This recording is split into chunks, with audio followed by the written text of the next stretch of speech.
সেখানে international umpire, international ক্রিকেটারের কোনো কথা না। ফার্স্ট রুল হচ্ছে umpire decision is final decision, number 1। Number 2, তো আপনি আম্পায়ারদের সাথে you cannot challenge their decision on field. Inside the field you cannot do that.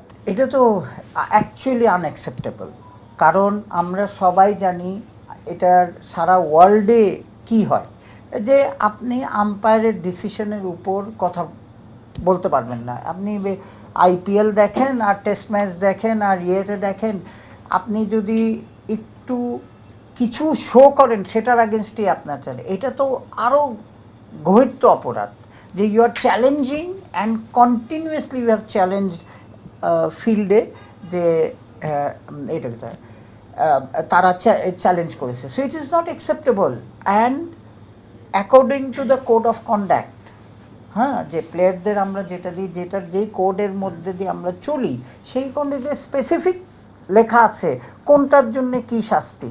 এটা লেভেল 2 শাস্তি দিয়েছে, বরং লেভেল 2তে আপনি ফাইন এবং ম্যাচ সাসপেনশন হতে পারে।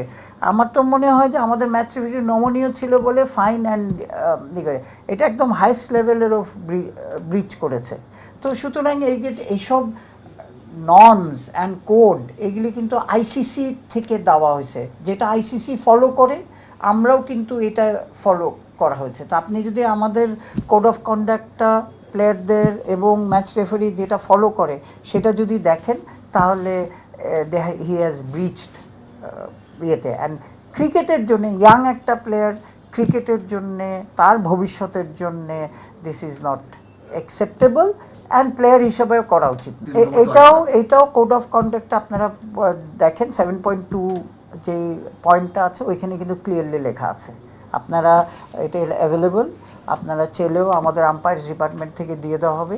ওইখানেও আছে যে তারা সে ব্রিচ করছে। এখন এটা হচ্ছে আমাদের ম্যাচ রেফারি 36 নিয়মটা হচ্ছে 36 আওয়ারের মধ্যে তারা কিন্তু আবার রিপোর্ট করতে পারে। সো ডেফিনেটলি আমরাও আম্পায়ার্স ডিপার্টমেন্ট থেকে আমরাও এটার অ্যাকশানে যেতে হবে, because this is not a good sign for younger cricketers or any cricketers.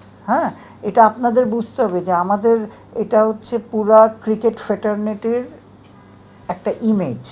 So আপনি তার উপর আবার এটার সাথে আপনি কালকের ম্যাচ অফিসিয়ালস ছিল বাংলাদেশের সব number 1 ICC approve match referee ছিল আপনার এলিট প্যানেল, যেটা ওয়ার্ল্ডের 10টা আম্পায়ারের মধ্যে একজন ছিল। হ্যাঁ, আর আমাদের বেস্ট ম্যাচ রেফারি যেটা 2 জনের একজন হচ্ছে Rahul. So who we are challenging, এটাই হচ্ছে আমাদের best resource. So this is very unfortunate.